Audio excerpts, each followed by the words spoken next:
everyone. Welcome to my channel if you are new, and welcome back if you are returning. My name is Jabulile, aka Malushaba, and this is Rural Life and Sustainable Living. Guys, so I wasn't able to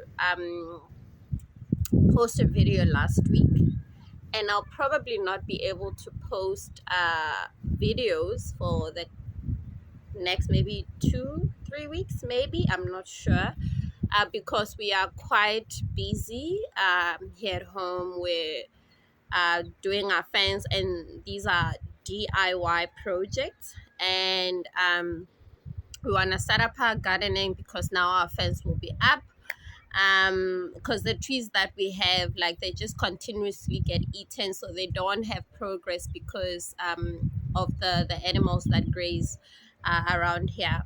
So now, because we are moving towards spring and the rain season, where everyone like just gets to just benefit from them huge amounts of rain that just help us so much in terms of our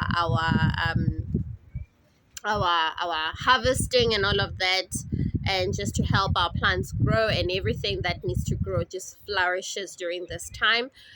People have already started just clearing their, like, the bushes in their yards and all of that, so that they can start preparing for this for the planting or sowing season. So we are also busy with that, and because we don't have a fence, it makes no sense to start doing that now. So we need to put up a fence.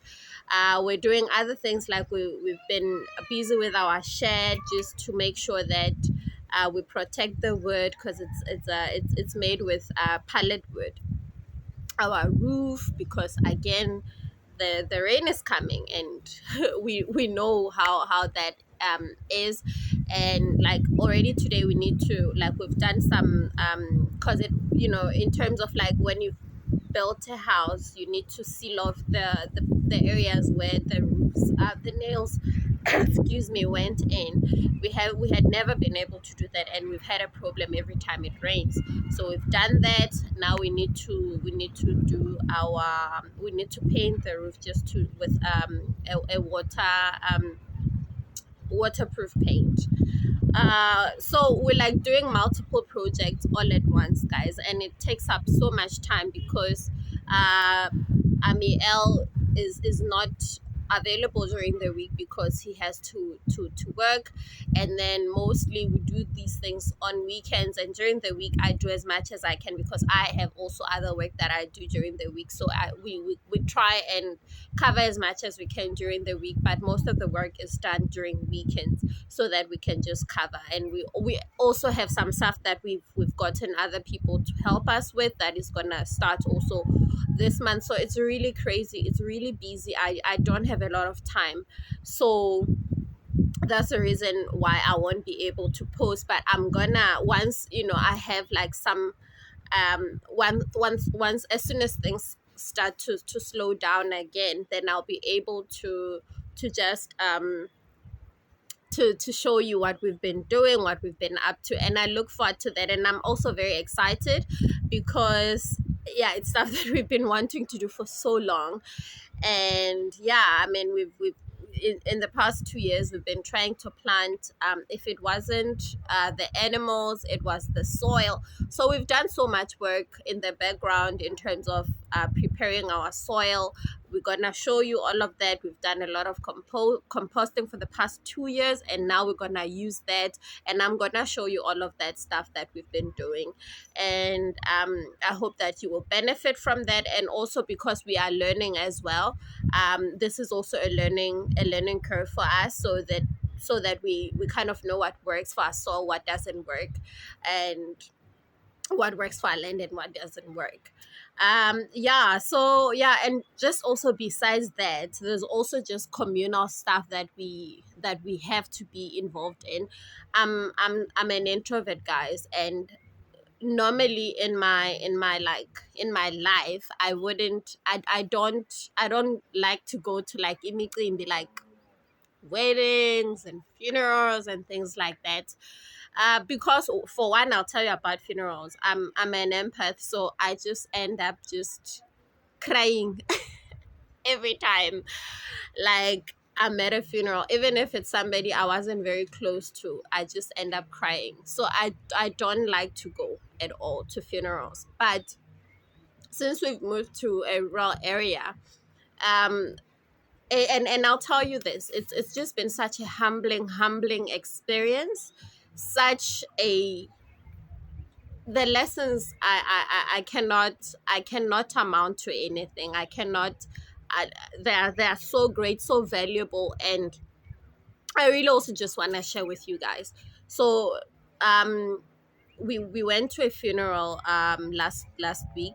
I don't even know the person actually who passed away, but what you kind of get to learn as you interact with people, and as you live in a rural area, is that you may not know people, but they know you. And people, whenever they see you taking part in something, like in whatever is going on within the community, they talk to each other. And someone will come back to you and say, oh, so and so was saying that you were at this mcimbi or whatever was happening. Oh, people are just so happy that you guys are just showing yourself to just be part of the community, and it's wonderful. And what happened is that when we just moved, the men, one time there was a funeral, so we just moved here, and the men came to my husband, and they came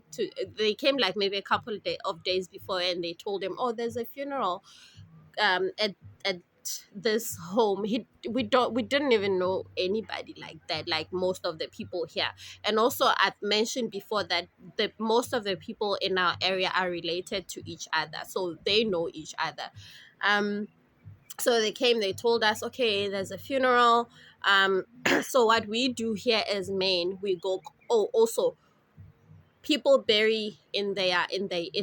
There's a certain place in their yard where they bury, so they don't go and take and bury their people at a cemetery somewhere. They bury at home. So the locals, the main, what they do on the day of the funeral, in the morning, they will wake up very early in the morning. They're gonna go to the home where the funeral is taking place. They're gonna help the family. They're gonna dig the hole where the coffin is gonna be placed in. So they came, they told him, this is what we're gonna go do. So, can we come? And they're not like literally forceful, of course. Then they told him, oh, we're gonna be going, are you gonna go? Can we come fetch you? Then they came and fetched him in the morning, and they went to, they dug. And then with me, they tell me, when we have imicimbi here, we as women, we do this and we do that. So they're kind of also giving you, like, sort of giving you an orientation with regards to how they do things as a community. And for me, number one, I found that humbling for them to actually come and tell us, this is what we do. Can we come and fetch you? Would you like to be part of that? And it's just, for me, the unity in that, in them coming together as a community and saying, this is what we are going to do to help this family that is bereaved, and we are going to assist them in this way. And you have the right to say no, but I mean, we want to be part of this community. And just the unity, just ubuntu. um Essentially, it shows you what the essence of humanity is. And the other beautiful thing that I found so humbling is that they and it literally makes you feel like, okay, like, now I am part of this community. They will write like a short little letter with your surname, because we use surnames, or rather they use surnames, so we use surnames. So they don't refer to, I've talked about this previously, they don't refer to you or call you by your name. It's either your surname if you are a man, or father of your firstborn, mother of your firstborn. So they'll say, dear Musi family, we are having this celebration or this and that on this day. We are inviting you to be part of this celebration or this thing we are doing. And it makes you feel like, yeah, usakumzi nawe, like you are part of the community. You are one of them. And guys, I know it might sound like nothing, but it's a lot. For me anyways, it's humbling. And the first time I got it, we got a little note, I was super excited. It's like, yes, we are part of this community. And we're getting a letter. With our surname there. And of course we went. And I usually don't like to go, but it's taught me to the importance of those things. Your participation matters, even if you're there just for an hour, and then you're helping. And the other important thing is that when you are invited, everyone brings something. So you are also not just with just your presence, you are also contributing with something. And I'll tell you what, in rural areas, people don't have a lot, ne? And it's really unfortunate, but they don't have a lot. But the way they share, guys, they share as if they have plenty. And over the past 2 years, because we haven't been able to harvest anything much, people will bring like amadumbe taro root. They'll bring taro, they will bring pumpkins, they'll bring avocados every season, where if there is something to be harvested or gotten from trees and whatever from the soil, trust me, we are getting, even though we don't have here. And it takes away the thing where it's like, I'm so and so, I have this education, I work there, I've got a car, I've got this, I've got that. It takes away all of that. And what it leaves you is just, I am a human, you are a human, I need you, we need each other. People are not afraid here to come and say, I'm out of salt, I'm out of sugar, I'm out of this and that. Do you have some? Can I have some? May I have some? And people are not shy. You're free to ask.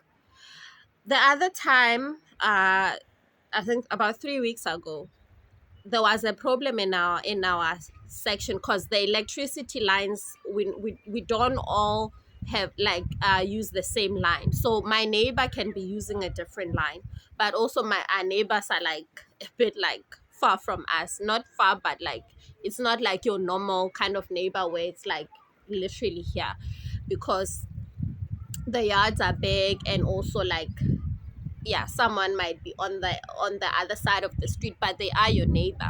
So anyways, some of our neighbors had electricity, but there was an issue with the line we are on.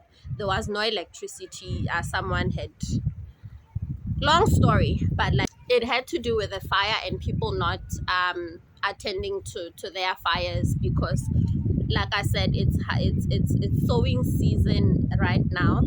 And so people burn off the bushes and all of that in order to prepare the land for sowing or planting.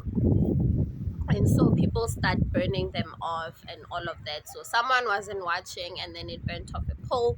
Long story short, so we didn't have electricity for like a week, like a large portion of our area, but other homes had.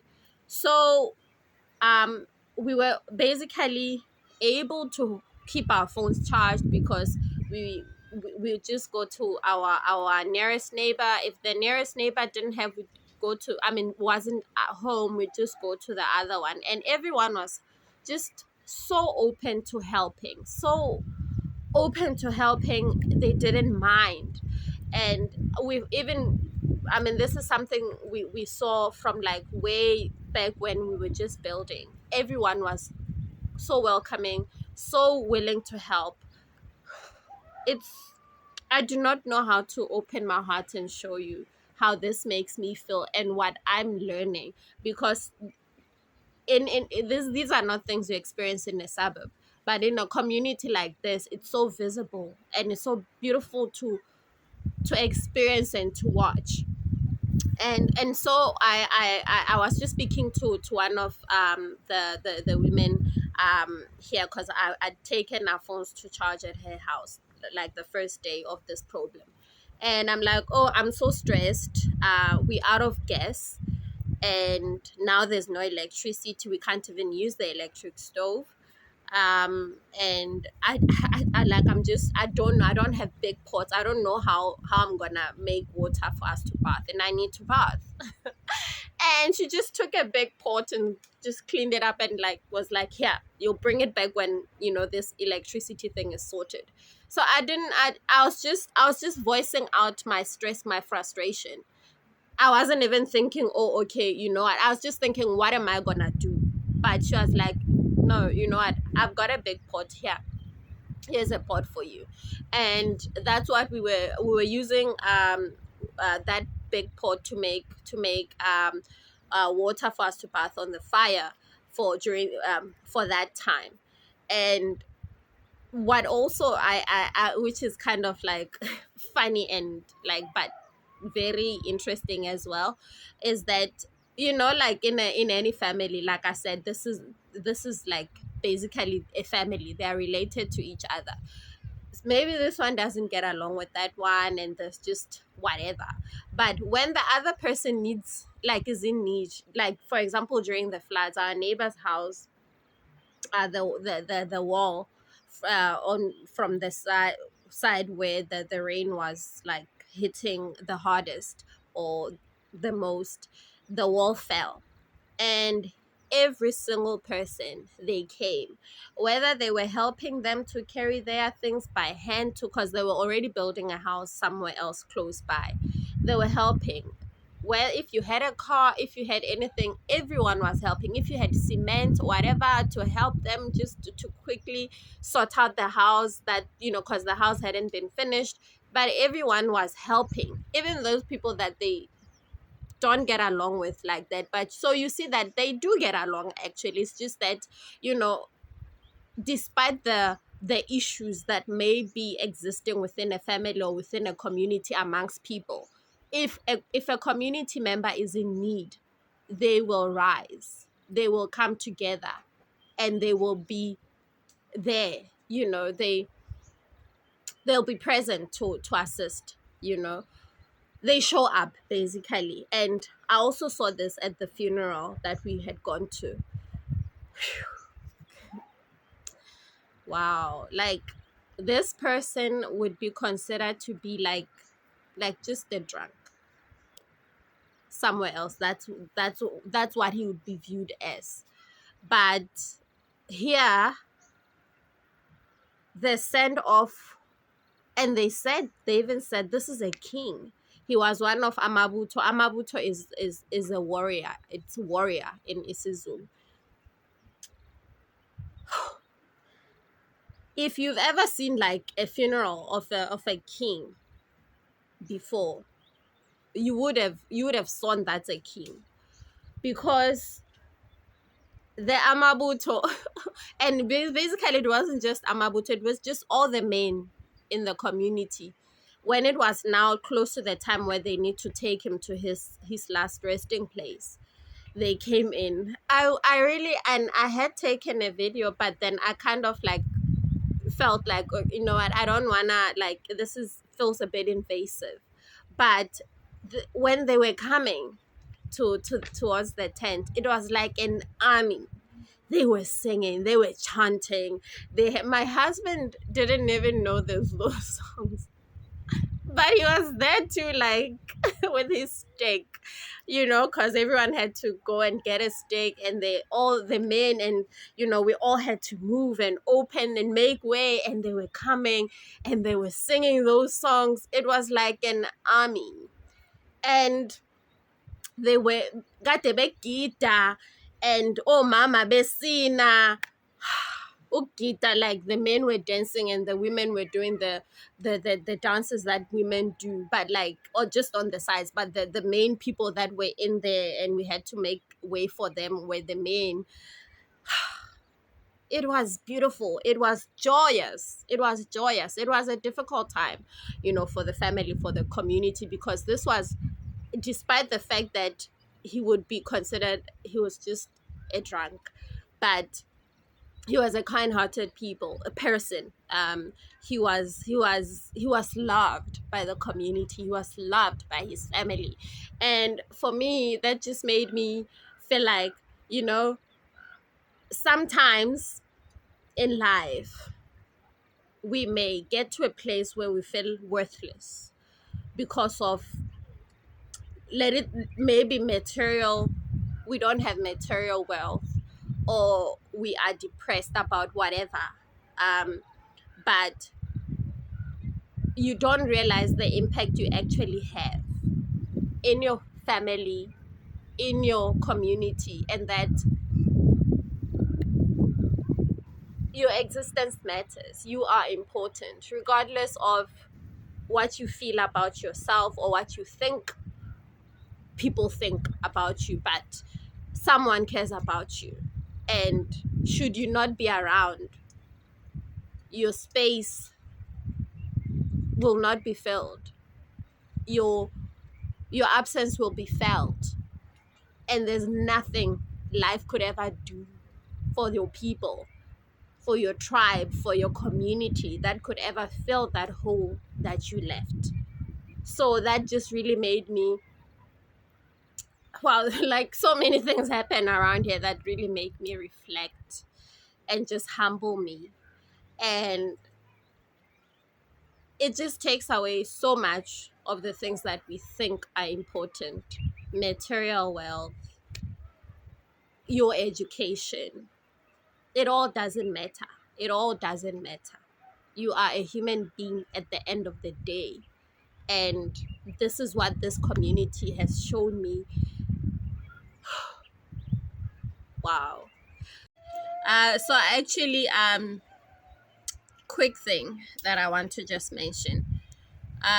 Neighbor in Sesotho is Moahisan, and in isiZulu it's umakhelwane, and the English translation of that would be someone with whom you build, or someone you are building with. And you can just hear the essence of what that is saying. A neighbor is not someone you build a high wall from, so that you don't see them. You don't hide from your neighbor, you build with them.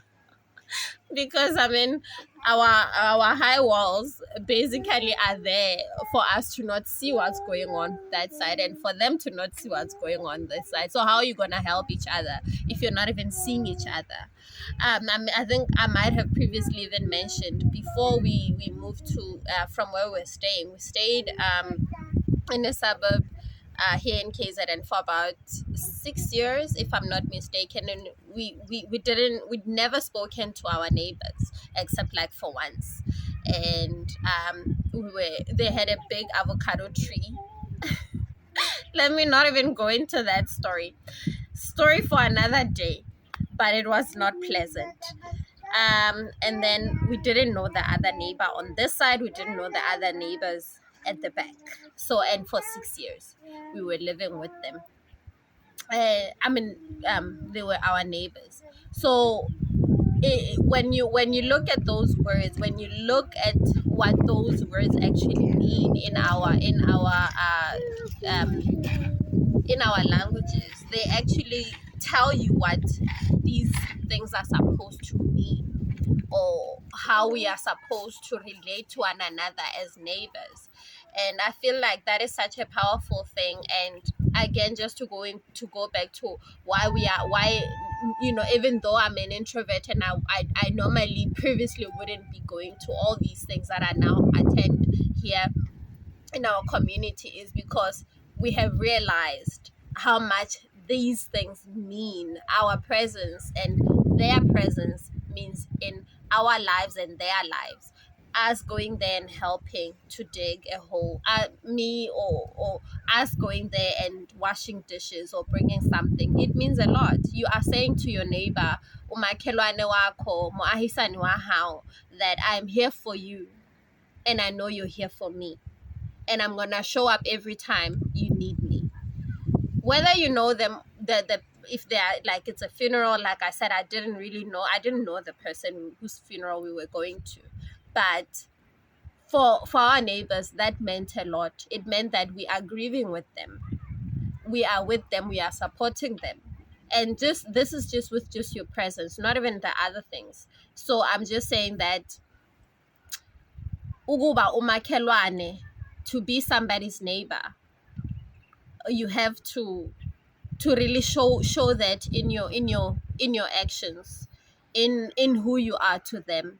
And that is what this community again has shown us. And man, it's such a humbling experience. It's a really, really humbling. So yeah, guys, I'm really just humbled, and I just wanted to share this experience with you guys, and just to tell you that yeah, this is what we are busy with, this is what we are doing. I won't show everything, like I won't show us painting the roof and all of that stuff. It's not necessary, but I will show you the fencing and all, because I do have some tips that I wanna, or like a couple of things that I just wanna share with you with regards to that, and just also our journey of um starting a food forest. And yeah, guys, I really, I miss you guys when I'm not, when I'm not here, or when I'm not able to just share these things with you guys. So I just hope that yeah, what I'm gonna be sharing with you, once things have slowed down a little bit, will be beneficial to you guys. And just the things that I will be learning, I would like to be able also to share with you guys without perhaps rushing myself to do it. But I just want to be able to give it to you in a proper way, where I'm like, calm, not stressed, not under pressure to finish things, because like time is ticking, the rain is coming, it's coming. So yeah, guys, I love you so much, and please leave your comments. I really do love hearing from you guys. Email me rural life and sustainable living at gmail.com. Share the videos with people that you feel might benefit from all these things that we are sharing. And just keep in touch. I really love to hear your stories as well. I really do. I grow, I learn, and that's what I'm here for.